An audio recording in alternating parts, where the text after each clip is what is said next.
জিগর মুরাদাবাদীকে বলে, হুজুর আপনি আগে মদ খাইতেন, এখন মদ বন্ধ করে দিয়েছেন। মদ আগে 10 কেজি খেতেন, এখন 5 কেজি করে খেতে হবে। আস্তে আস্তে আপনিও সুস্থ হবেন, আস্তে আস্তে মদ পান করা বন্ধ করে দিবেন। বলে মদ খাইলে কদিন বাঁচবো, মদ না খাইলে কদিন বাঁচবো? বলে যদি মদ খান আমাদের ডাক্তারি নিয়ম অনুসারে আরো 10 বছর বাঁচবেন, আর যদি মদ না খান এই বছর মারা যাবেন। জিগর মুরাদাবাদী বলে, হাকিমুল উম্মত মুজাদ্দিদ মিল্লাত আশরাফ আলীর দোয়া নিয়ে আসছি, মদ পান না করিয়া 1 মিনিট বাঁচতে রাজি আছি, মদ পান করিয়া 100 বছর বাঁচতে রাজি নাই। আল্লাহু আকবার। মদ পান বন্ধ। 1 সপ্তাহ পরে জিগর মুরাদাবাদী সুস্থ। 2 নম্বর, হজে রওনা দিছে। তখন তো হজে যাইতো বোম্বাই হইয়া ফানির জাহাজে, দাঁড়িতে আর হাত লাগায় নাও, যাইতে 3 মাস, আসতে 3 মাস, ওইখানে 6 মাস, 1 বছর পরে ফিরে এসছে। 1 নম্বর দোয়া, দাড়ি মুখে চলে এসছে। নম্বর 2, মদ পান করা বন্ধ করে দিয়েছে। নম্বর 3, হজ করছে। রিক্সাওয়ালা ছিল হিন্দু, জাহাজে করে নামি রিক্সা করে যেতেছে গন্তব্যস্থানে। মুরব্বীরা কেউ যদি দেখছেন হিন্দুস্তানের রিক্সা, আমি যখন 93-তে ভর্তি গেছি, হিন্দুস্তানের রিক্সা হয়েছে পিছনের 2 চাক্কা আছে, সামনে চাক্কা নেই, ও 2টা বাঁশ আসে কান্দের মধ্যে দৌড়ে, এটা হচ্ছে হিন্দুস্তানের রিক্সা। গত মাসে গেছি, ওই রিক্সা এখন নাই। আমি গত মাসে ইন্ডিয়া গেছি। রিক্সাওয়ালা হিন্দু জিগর মুরাদাবাদীকে কাঁদে রয়েছে, কাঁদে লইয়া একটা শেয়ার পড়ে, কবিতা পড়ে, চলো দেখ করাও হাল জিগর কা, চলো দেখ করাও হাল জিগর কা, सुना हो के काफिर मुसलमान हुआ है। মনে বড় আশা জিগর মুরাদাবাদীকে দেখার জন্য। আগে সে নাইট ক্লাবে সময় কাটাতো, আগে সে মদের আড্ডায় সময় কাটাতো, এখন নাকি শুনছি মুসলমান হয়ে গেছে। জিগর মুরাদাবাদী রিক্সায়, রিক্সাওয়ালাকে বলে রুক যাও, রুক যাও। रिक्शा থেকে नामे रिक्शा वाला के जिज्ञेस करे, तुम जिगर को जानते हो? तुम्हें की कखनो जिगर के देखो? तो पहले तो जानता था, बहुत दिन से नहीं देखा। आगे तो सिंटम विभिन्न অনুষ্ঠানে যাইয়া সে কবিতা গাইতো, গান গাইতো, 1 বছর পর্যন্ত দেখি না। তখন জিগর মুরাদাবাদী বলে, দেখ লো मैं ही जिगर हो, দেখিয়ে লো মাথায় ভাগনি, মুখে দাড়ি, জুব্বা, আমার নাম জিগর। রিক্সাওয়ালা হিন্দু ছিল, সাথে সাথে কালিমা ফুটে মুসলমান হয়ে গেছে। আল্লাহু আকবার। যে কোনো মানুষ যখন মৃত্যুর শয্যায় পতিত হবে, যে কোনো মানুষ, আমি যখন মৃত্যুর শয্যায় পড়ব, তখন আমার সামনে অতীতে আমার মুরব্বীরা যা গুজারি গেছে, আমার আব্বা, আমার মা, আমার শেখ, আমার ওস্তাদ, যাদেরকে আমি বেশি ভালোবাসতাম, অন্তর থেকে প্রিয় জানতাম, তাদের আকৃতি ধরি শয়তান আমার সামনে আসবে। আসি বলবে, তুমি কি আমাকে চিনো? আমি তো জিরির শাহ তৈয়ব সাহেব, আমি তোমার পীর। তুমি কি আমাকে চিনো? আমি তো তোমার বুখারীর ওস্তাদ। তুমি কি আমাকে চিনো? আমি তো তোমার আব্বা। তুমি কি আমাকে চিনো? আমি তো তোমার প্রিয়তমা স্ত্রী। তুমি কি আমাকে চিনো? আমি তো তোমার প্রিয় সেই কলিজার টুকরা ছেলে। যাকে বেশি ভালোবাসতাম তার আকৃতি নিয়ে আমার সামনে উপস্থিত হবে। তা আমি বলবো, এখন কি হয়েছে? তুমি আমার শেখ, তুমি আমার স্ত্রী, তুমি আমার প্রিয়তমা, কি হয়েছে বলো? তখন সে বলবে, উলামায়ে কেরাম যা বলেছে, তবলিগের চিল্লা দিয়া যা শুনেছ, জুমার খুতবা ইমাম সাহেবদের মুখে যা শুনেছ, কিতাবে যা পড়েছ, মৃত্যুর পরে আলমে বরজক আছে, কবরের শাস্তি আছে, কবরের নেয়ামত আছে, সাফ আছে, মুনকার নাকিরের সেই প্রশ্ন আছে, উত্তর দিতে ফেললে বেহেশতের বিছানা, উত্তর না দিতে ফেললে জাহান্নামের বিছানা, 99টা সাপ কবরের ভিতরে দেওয়া হবে। এই যে কথা শুনছ, হাদিসে শুনছ, ওলামায়ে কেরামের মুখে শুনছ, বক্তাদের মুখে শুনছ, পীর সাহেবের মুখে শুনছ, আমি তোমার পীর হইয়া বলতেছি, আমি তোমার প্রিয়তম স্ত্রী হইয়া বলতেছি, আমি তোমার শায়েখ হইয়া বলতেছি, আমি তোমার উস্তাদ বুখারী হয়ে বলতেছি, ওলামায়ে কেরাম যা বলেছে, তাবলীগ ওয়ালারা যা বলেছে, যতজনে যা বলেছে সবগুলা মিথ্যা কথা, সবগুলা বানাওয়াট, সবগুলা একটাও কোরআন হাদিসে নাই। এসব ফান্দে পড়িবে না। মৃত্যুর পরে কবরের আযাবও নাই, কবরের শাস্তিও নাই, কবরে সাফও নাই, কবরে জাহান্নামের বিছানাও নাই, কবরে জান্নাতের বিছানা নাই। কালিমা পড়ার কোনো দরকার নেই। আমি এখন থেকে 20 বছর পূর্বে মারা গেছি সারা বছর বুখারী শরীফ পড়াইয়া। আমি জিরি মাদ্রাসার মুহতারাম ছিলাম, শাহ তৈয়ব বলিয়া সারা বাংলাদেশে ছিলাম। আমিও বলছি কি আছে, কবরের আযাব আছে, জান্নাত আছে, জাহান্নাম আছে, এগুলা বিশ্বাস করার প্রয়োজন নাই, কালিমা পড়ার দরকার নাই। কালিমা ছাড়া গেলেও কবরে কোনো সমস্যা হবে না। বলেন না জোরে নাউযুবিল্লাহ। এই মুহূর্তে শয়তান যখন আমাদেরকে এভাবে বিভ্রান্তকর কথা বলবে, তখন আমি চিন্তায় চিন্তিত হব। হায় আফসোস, কি করলাম, কেন অত চিল্লা তবলিগ লাগাইলাম, কেন তৈয়ব সাহেবের কাছে আমি মুরিদ হইলাম, কেন বুখারী শরীফ পড়লাম, কেন তাহাজ্জুদের নামাজ পড়লাম, কেন অত জিকির করলাম, কেন অত সুন্নতুল আমল করলাম, কেন আহলুল্লাহদের সোহবতে যাইয়া নিজের জীবনকে শেষ করলাম। এমন একটা চিন্তা, এমন একটা টেনশন আমার মাথায় আসবে। বলেন না আসবে কি আসবে না? আরে কথা বুঝেন না আপনারা? আসবে না আসবে না?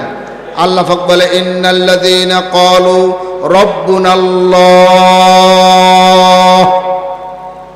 যারা বলবে আমার রবকে, একটু জোরে বলেন আমার রবকে।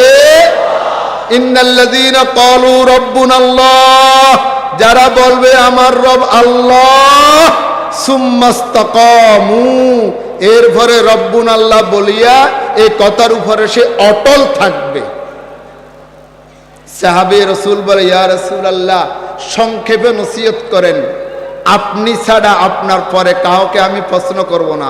আল্লাহর নবী বলে কুল আমানতু বিল্লাহ সুম্মাস্তাকিম, মিশকাত শরীফ প্রথম খণ্ডের হাদিস। আমানতু বিল্লাহ বলো, সুম্মাস্তাকিম। আল্লাহ কোরআনে বলে ইন্নাল্লাযীনা ক্বালু রাব্বুনাল্লাহ, যারা বলবে আমার রব আল্লাহ, সুম্মাস্তাকামু, এরপরে অটল থাকবে। অটল কি এটা পরে দিয়ে আসতেছে। ইন্নাল্লাযীনা ক্বালু রাব্বুনাল্লাহ সুম্মাস্তাকামু তাতানাজ্জালু আলাইহিমুল মালাইকা, শয়তানে আসি বলবে আমি তোমার পীর, আমি তোমার স্ত্রী, আমি তোমার ভাই, আমি তোমার ওস্তাদ, আমি তোমার প্রিয়তম ব্যক্তি। আল্লাহ পাক সাথে সাথে আমার টেনশন মুক্ত করার জন্য, চিন্তা মুক্ত করার জন্য আল্লাহ পাকের পক্ষ থেকে ফেরেশতা পাঠিয়ে দিবে। সুবহান,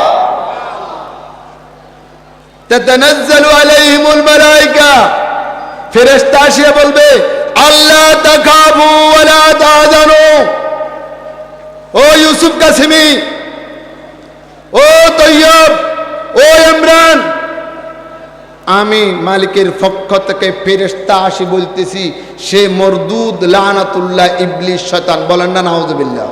তাতানাজ্জালু আলাইহিমুল মালাইকা, ফেরেশতা আসিয়া বলবে আল্লাহ তাখাফু ওয়া লা তাহজানু, তুমি যে নামাজ পড়েছো, রোজা রেখেছো, হজ করেছো, আরো কিছু আমল ছেড়ে দিয়েছো, অতীতের ব্যাপারে কোনো টেনশন করিও না, সামনের ব্যাপারে কোনো চিন্তা করিও না। আল্লাহ তাখাফু ওয়া লা তাহজানু ওয়া আবশিরু বিল জান্নাতিল্লাতী কুনতুম তুআদুন। দেখো আমার ডানাতের দিকে তাকো, তুমি যদি কালিমা নিয়ে দুনিয়ার থেকে যাইতে পারো, আল্লাহ পাক রব্বুল আলামিন তোমাকে এই বেহেশত দান করবে। সুবহানাল্লাহ। ওয়া আবশিরু বিল জান্নাতিল্লাতী কুনতুম তুআদুন। এখন আমার প্রশ্ন, আমি প্রশ্ন নিজকে নিজে করব। শয়তানে বলে সে হলো আমার পীর, শয়তানে বলে সে হলো আমার আব্বা, সে হলো আমার শেখ। এখন আরেকজনে আসি বলতেছে আমি হইলাম ফেরেশতা। এখন কি ফেরেশতা সত্যবাদী, না কোন যে আগে দিয়ে আসি বলছে নামাজ লাগবে না, রোজা লাগবে না, হজ লাগবে না, জিকির লাগবে না, তাবলীগ লাগবে না, কালিমা লাগবে না, কবর নাই, জান্নাত নাই, জাহান্নাম নাই, আলামে বরজখ নাই, আযাব নাই, শাস্তি নাই, এই সত্যবাদী। আমার ভিতরে টেনশন কাজ করবে কি করবে না? এটার উত্তর নাহনু আউলিয়াউকুম ফিল হায়াতিদ দুনিয়া ওয়া ফিল আখিরা। ফেরেশতা বলবে, ও ইউসুফ কাসেমি, তুমি আমাকে ভাবতেছ আমি নাকি ভুল, আর আগে যে আসি বলছে নামাজ রোজা লাগবে না, কালিমা লাগবে না, সে নাকি সত্যবাদী।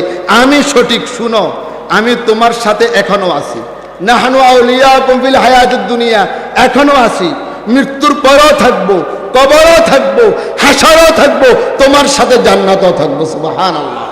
নাহনু আউলিয়াকুম ফিল হায়াতিদ দুনিয়া ওয়া ফিল আখিরা ওয়া লাকুম ফিহা মা তাশতাহি আনফুসুকুম ওয়া লাকুম ফিহা মা তাদউন।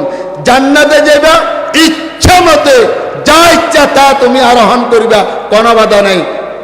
এখন হলো প্রশ্ন, ইস্তেকামত কাকে বলে? এই কথাটা বলে আমার কথা শেষ করব। ইস্তেকামত কাকে বলে? এটা উলামায়ে কেরামের মজলিস, বড় বড় মুহাদ্দিসদের মজলিস। ইস্তেকামত তিন জিনিসের নাম। নম্বর এক, যে ব্যক্তি আসবরু আলাল ইতা, আসবরু আলাল মুসিবা, তাহাজ্জুদ পড়তে কষ্ট, শীতকালে ওযু করতে কষ্ট, সুন্নত অনুযায়ী চলতে কষ্ট, আল ইস্তিকামা আলা তাআ, ইবাদত করতে যে কষ্ট হয় এটার উপর অটল থাকবে। বিপদ আসবে, স্টিম রোলার ছাড়াবে, দাড়ি কেন রাখলা, আমি তোমার ঘর সংসার করব না, ঘরে টিভি না নিলে আমি তোমার ঘরে থাকবো না, ছেলে বলে আমাকে যদি এভাবে ব্যবহার না করো আমি তোমাকে আব্বা বলবো না। সুম্মাস্তাকামু, বিপদ আসবে, বিপদের উপর অটল থাকবে, এতাতের উপরে অটল থাকবে। নম্বর তিন, সুন্নতের উপরে অটল থাকবে। এখন এই তিন জিনিসের উপরে অটল থাকতে হলে হাকিমুল উম্মত মুজাদ্দিদ মিল্লাত শাহ আশরাফ আলী থানভী রহমতুল্লাহ আলাইহি বলে, তুমি এতাতের উপরে যদি অটল থাকতে হয়, নামাজ রোজার উপরে অটল থাকতে হলে, তোমাকে মুসিবতের উপরে অটল থাকতে হলে, সুন্নতের উপরে অটল থাকতে হলে তিনটা কাজ করতে হবে। নম্বর এক, আল্লাহর কাছে দোয়া করতে হবে। আয় আল্লাহ, আমার কোনো শক্তি নেই নামাজ পড়ার, আয় আল্লাহ আমার কোনো শক্তি নাই তাহাজ্জুদ পড়ার, আমার কোনো শক্তি নেই দাড়ি রাখার, আয় আল্লাহ আমার কোনো শক্তি নেই সেজদা করার। মালিকের কাছে দোয়া করো, আল্লাহ আমাকে তুমি তৌফিক দান করো। নম্বর দুই, তৌফিক দান করলে তারপরে শুকর আদায় করো। নম্বর তিন, এই দুইটা পাইতে হইলে সোহবতে আহলুল্লাহ, আহলুল্লাহদের সোহবত ছাড়া সুন্নতের উপরে অটল থাকা যায় না, মুসিবত আসলেও সবর করা যায় না, এতাতের উপরে অটল থাকা যায় না, দোয়াও করা যায় না, ইবাদত করা যায় না। এটা আমার কথা না, কলমদার হারছে গোয়াত দিদা গোয়াত। যদি তুমি একজন আহলুল্লাহর কাছে যেতে পারো তাহলে আহলুল্লাহর সোহবতের কারণে, আহলুল্লাহর নজরের কারণে তোমার জিন্দেগি পরিবর্তন হয়ে যাবে। সুবহানাল্লাহ বলেন। আমি একটি ঘটনা বলি আপনাদেরকে। জিগর মুরাদাবাদী আর আজিজুল হাসান মজজুব দোনোজন এক ক্লাসমেট, কলেজে পড়ছে, আলিগড় বিশ্ববিদ্যালয়ের ছাত্র দোনোজন। লম্বা চড়া কথা সংক্ষেপে বলতেছে। হঠাৎ একদিন আলিগড় বিশ্ববিদ্যালয়ে একটা সরকারি অনুষ্ঠান চলতেছে, জোহরের নামাজের আজান হলো। আজিজুল হাসান মজজুব বলে, জোহরের নামাজের আজান, এখন বিরতি, নামাজ পড়ে তারপরে অনুষ্ঠান চলবে। জিগর মুরাদাবাদী আজিজুল হাসান মজজুবের দিকে তাকায় বলে, তুম জিগর হো, তুম আজিজুল হাসান হো, তুমি কি ওই আজিজুল হাসান যে আজিজুল হাসানের সাথে অনেক রাত্র নাইট ক্লাবের সময় কাটাইছি, অনেক মহিলাকে অবৈধভাবে ব্যবহার করেছি, সারা রাত্র মদের আড্ডায় সময় কাটাছি, তুম ওহি জিগর, তুম ওহি আজিজ হো? তখন আজিজুল হাসান বলে, মাই ওহি আজিজ হো। জিজ্ঞেস করে, তোমার ভিতরে দাড়ি, এই টুপি, এই পাড্ডি, এই জুব্বা কিভাবে আসছে? লম্বা ছোড়া কথা। আজিজুল হাসান বলে, থানবী के एक नजर ने আজিজুল হাসান को तब्दील कर दिया। अल्लाह अकबर বলেন। থানবী রহমতুল্লাহ আলাইহির এক নজরে আমার পরিবর্তন করে দিয়েছে। আজিজুল হাসান এই কথা বলার সাথে সাথে জিগর মুরাদাবাদী বলে, আমাকে একবার থানবীর দরবারে নিয়ে যাও। থানবী রহমতুল্লাহ আলাইহির কাছে চিঠি লিখলো। আজিজুল হাসান সরকারি কবি, আপনার কাছে আসতে চায়, অনুমতি দিছে। আসর নামাজের পরে সোমবারে রং চা বেলা বিস্কুট খাওয়াইয়া বলল, কেন আসছো? হজরত মেরে লিয়ে 4 দোয়ায় করনা। নম্বর 1, मेरे मुंह पर दाढ़ी आ जाए। नम्बर 2, আমি দৈনিক 10 কেজি মদ পান করি, মদ পান করা বন্ধ করে দিই। নম্বর 3, আমি যেন হজ করতে পারি। নম্বর 4, আমার মৃত্যুর সময় যেন আমার মুখ থেকে বাইর হয় লা ইলাহা ইল্লাল্লাহ, লা ইলাহা ইল্লাল্লাহ, লা ইলাহা इल्लल्लाह। थानवी रहमतुल्लाह अलैहि, आय अल्लाह जिगर के बारे में चारों दुआओं को कबूल कर ले। छुट्टी আমাদের আল্লাহওয়ালারা তো দুনিয়াদারদেরকে ফেলে এভাবে বসে বসে কথা বলতেন না, চলে আসছে। আসিয়া মদ পান করা বন্ধ করে দিয়েছে, অসুস্থ হয়ে গেছে। 7 জন সরকারি ডাক্তারের টিম বসছে, আজিজুল হাসানকে পরীক্ষা করে দেখছে কোনো রোগ নাই। মদ আগেও খাইতে, এখনো খাইতে হবে, সুস্থ হয়ে যাবে। আজিজুল হাসান তো আগে পরিবর্তন। জিগর মুরাদাবাদীকে বলে, হুজুর আপনি আগে মদ খাইতেন, এখন মদ বন্ধ করে দিয়েছেন। মদ আগে 10 কেজি খেতেন, এখন 5 কেজি করে খেতে হবে। আস্তে আস্তে আপনিও সুস্থ হবেন, আস্তে আস্তে মদ পান করা বন্ধ করে দিবেন। বলে মদ খাইলে কদিন বাঁচবো, মদ না খাইলে কদিন বাঁচবো? বলে যদি মদ খান আমাদের ডাক্তারি নিয়ম অনুসারে আরো 10 বছর বাঁচবেন, আর যদি মদ না খান এই বছর মারা যাবেন।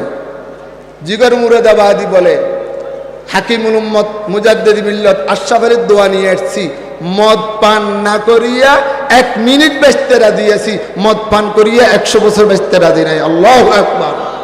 মদ পান বন্ধ। 1 সপ্তাহ পরে জিগর মুরাদাবাদী সুস্থ। 2 নম্বর, হজে রওনা দিছে। তখন তো হজে যাইতো বোম্বাই হইয়া ফানির জাহাজে, দাঁড়িতে আর হাত লাগায় না। যাইতে 3 মাস, আসতে 3 মাস, ওইখানে 6 মাস, 1 বছর পরে ফিরে এসছে। 1 নম্বর দোয়া, দাড়ি মুখে চলে এসছে। নম্বর 2, মদ পান করা বন্ধ করে দিয়েছে। নম্বর 3, হজ করছে। রিক্সাওয়ালা ছিল হিন্দু, জাহাজে করে নামি রিক্সা করে যেতেছে গন্তব্যস্থানে। মুরব্বীরা কেউ যদি দেখছেন হিন্দুস্তানের রিক্সা, আমি যখন 93-তে ভর্তি গেছি, হিন্দুস্তানের রিক্সা হয়েছে পিছনের 2 চাক্কা আছে, সামনে চাক্কা নাই। ও 2টা বাঁশ আসে কান্দের মধ্যে দৌড়ে, এটা হচ্ছে হিন্দুস্তানের রিক্সা। গত মাসে গেছি, ওই রিক্সা এখন নাই। আমি গত মাসে ইন্ডিয়া গেছি। রিক্সাওয়ালা হিন্দু জিগর মুরাদাবাদীকে কাঁদে রয়েছে, কাঁদে লইয়া একটা শেয়ার পড়ে, কবিতা পড়ে, चलो देख कर आओ हाल जिगर का, चलो देख कर आओ हाल जिगर का, सुना हो के काफिर मुसलमान हुआ है। मन बड़ो आशा जिगर मुरादाबादीকে দেখার জন্য। আগে সে নাইট ক্লাবে সময় কাটাতো, আগে সে মদের আড্ডায় সময় কাটাতো, এখন নাকি শুনছি মুসলমান হয়ে গেছে। জিগর মুরাদাবাদী রিক্সায়, রিক্সাওয়ালাকে বলে রুক যাও, রুক যাও। रिक्शा থেকে नामे रिक्शा वाला के जिज्ञेस करे, तुम जिगर को जानते हो? तुम्हें की कखनो जिगर के देखो? तो पहले तो जानता था, बहुत दिन से नहीं देखा। आगे तो सिंटम বিভিন্ন অনুষ্ঠানে যাইয়া সে কবিতা গাইতো, গান গাইতো, 1 বছর পর্যন্ত দেখি না। তখন জিগর মুরাদাবাদী বলে, দেখ লো मैं ही जिगर हो, দেখিয়ে লো মাথায় ভাগনি, মুখে দাড়ি, জুব্বা, আমার নাম জিগর। রিক্সাওয়ালা হিন্দু ছিল, সাথে সাথে কালিমা ফুটে মুসলমান হয়ে গেছে। আল্লাহু আকবার। नवाजों से न किताबों से नजर से पैदा इंसान पैदा होती है, आहलुल्लाह की नजर से पैदा। एक जमाना सोहबते बा औलिया बेहतरस अस्सालिहात बेरिया। আজিজুল হাসান মুজুব এই শেয়ারের ব্যাপারে থানবী রহমতুল্লাহ আলাইহিকে জিজ্ঞেস করছে, হুজুর আল্লামা ইকবালে যে বলছে ওলামায়ে কেরামের সোহবত 5 মিনিট 100 বছর বেরিয়া, 80 বছর বেরিয়া আবাদত থেকে উত্তম, এটাকে ঠিক বলছে? থানবী রহমতুল্লাহ আলাইহি বলে, না ঠিক বলে নাই, ভুল বলছে। 100 বছর কেন, 1 লক্ষ বছর বলা দরকার ছিল। বেরিয়া বেঈমান 100 বছর ন, 1 লক্ষ বছরের দাম নাই। আর 1 মিনিট যদি নাকি বেরিয়া বেরোতে করতে পারে, আল্লাহ পাকের দরবারে লক্ষ কোটি বছর থেকে উত্তম। বলে সুবহানাল্লাহ। মান নাযারা ইলা ওয়াজহিল আলামি ফাফারিহা বিহা ফায়াখলুকুল্লাহু তাআলা বিতিলকান নাযারি মালাকান ইয়াদউলা। জিরির শ্রোতাবৃন্দ, উলামায়ে কেরাম, আমি এই মজলিসে বহুদিন পরে আসছি। হযরত থাকতে একবার আসছিলাম, দুইবার আসছিলাম। আল্লাহ ওয়ালাদের সোহবত, কোন সোহবত তাকে বলে যাইয়া ফ্যাটফ্যাট ফ্যাটফ্যাট কথা বলা না, শুধু যাইয়া হুজুরের চেহারার দিকে তাকে দেখবেন। হুজুরে কথাও বলে না, মুসাফাও করে না, চা খাবানো, হুজুরে একটা আতরও দেন, শুধু চেহারার দিকে তাকে চলে আসবেন। হাদিস, মান নাযারা ইলা ওয়াজহিল আলিম, যে ব্যক্তি একজন আলেমের চেহারার দিকে তাকাবে, ফাফারিহা বিহা, আহরে সে একজন নায়েবে রাসূল, আহরে আমি ফোড়া কুবাইল্লা রে নায়েবে রাসূল, খুশি হয়েছে। সাথে সাথে আল্লাহ একটা ফেরেশতা তৈরি করবে, ওই ফেরেশতা আমার মৃত্যু পর্যন্ত দোয়ায় মাগফিরাত করতে থাকবে।